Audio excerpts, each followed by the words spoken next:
Jonathan Varty writes, "Hi AMC crew, I love the show and I also loved Interstellar, like a lot. Sure, it has some dialogue problems and plot holes if you dive deep, but my question is about Nolan himself. With his recent rise in popularity after the Dark Knight trilogy and Inception, people have come to expect so much from him. I feel people expected perfection and that greatly affected their views on the finished film. Is it possible that people would have liked Interstellar a lot more if it didn't have Nolan's name on it and it was instead directed by somebody else?"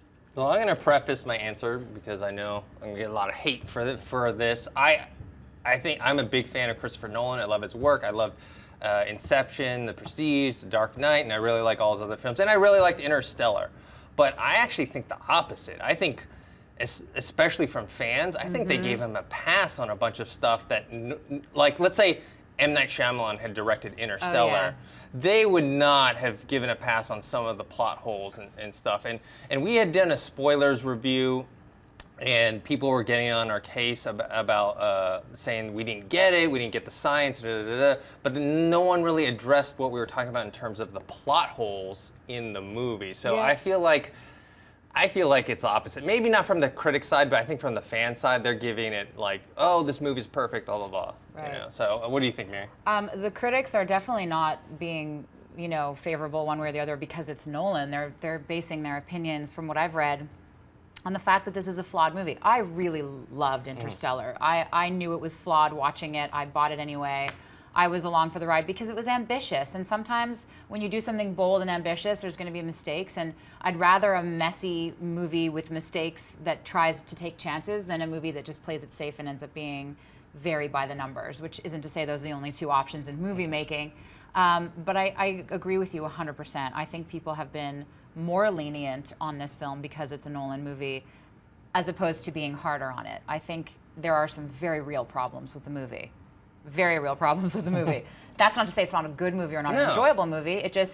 It means that you're right. Like M. Night Shyamalan is a great example. People love to hate his movies for the same reasons that people are forgiving this one. So I just take an issue with the Shyamalan thing though too, because Shyamalan just does everything wrong now. No, I don't disagree with you. Now he does, like, because with mental high five. But some of the acting, some of the directing, just the pacing and all that stuff. With Nolan, his little plot. For me, it wasn't the plot stuff that I still want to go back and watch it again. I want to read up on a lot of the science too. And I said this when we talked about it on the show last time. For me, it was just that he and his brother, when they write scripts and when they do scripts, they put so much research in it. Like they go deep. And with Inception, with what he did with dreams and the technology, he doesn't half-ass anything. No. He really puts effort into it. So that was my biggest thing, was that he did so much research on all of this stuff, all this science, from 2006, and then he wanted us to get it all in 2 hours and 40 minutes. Yeah, that's a lot for have people process. And it's not like, oh, you're too dumb to get it. No, I'm trying to pay attention, and I'm feeling I don't have my laptop to take my notes and then go back and go, oh, I get it. So it's because directors now, certain directors, and Nolan being one of them, are stars. We've come to an age where there's certain directors, Tarantino is another one, and like people are looking forward to it, and they do. Yeah. Kind of give it a little bit of a pass if there are, say, plot holes. So yeah, I agree with you guys there, but it's just I don't know. Well, you actually mentioned something when we saw each other at a screening earlier this week, and we were talking about Interstellar, and you made a good point. We kind of talked about the issue of exposition as being one of the problems because it's such a researched film, and they're dealing with like naked singularities and wormholes and deep space exploration and space-time continuums and dimensions, and it's like, what? So there had to be a lot of exposition in the plot. So there's one point where, Matthew McConaughey, who is supposedly a former NASA pilot, is getting black holes explained to him, and you're like, wait a minute.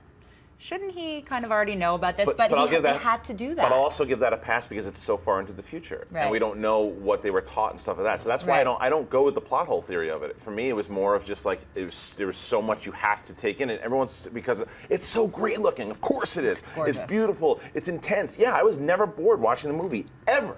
But watching it, there are still things I go in wait. He just said what? He said, and I look back up and I've lost moments for it. And that's just to say I got to watch it again. Yeah. I don't know. He's one of the I best. love Look, it. I'm we not have right now. like I used M. Night Shyamalan as an example, not because they're similar in their skill level. I'm just Right. using it as if that was the name that was put forward instead, that people wouldn't give that pass Right. to Yeah. him. Right. And for me, it really wasn't about the science of it that I had problems with. I had plot and character logic that can't really be fixed or by science. I mean, one of them being how he gets to NASA in the first place in the movie. They take a He crashed through a fence. What are you talking about? a really roundabout way just to get him there. Right. I'll use the same thing I said too. That's why by putting into the future, it's the same like for Days of Future Past with the time travel excuse. This is so far in the future. We don't know what that kind of world is. The same reason you can't kind of go into logic on Hunger Games because you don't know what that kind of world is and you don't know what their future has. And all you know is that was in the future. You don't know that chunk of time that happened and the way and security and stuff of that nature and what armies. They said there's no armies. There's none of this stuff. So we don't know what they were taught in classes. So that stuff I give a pass to. Well, yeah, but for me, it's more the logic of NASA. Why wouldn't they seek him out? If it was Maybe that they couldn't. important. Maybe they don't have the resources to, man. That was what I'm saying. Wait, in the future, we don't They dropped know. off his car later. I mean, just go to his house. He's got kids in school. You know, it's Yeah. not that hard to do. Anyways. Plot holes. Yes. Hey everyone, if you liked this video, click that thumbs up button and make sure to subscribe to our AMC Movie News YouTube channel. It's free and helps you stay up to date with all the latest movie news, as well as our daily AMC movie talk show. Also, make sure that you follow us on Facebook and Twitter to stay up to date with all of our special promotions, contests, and prize giveaways.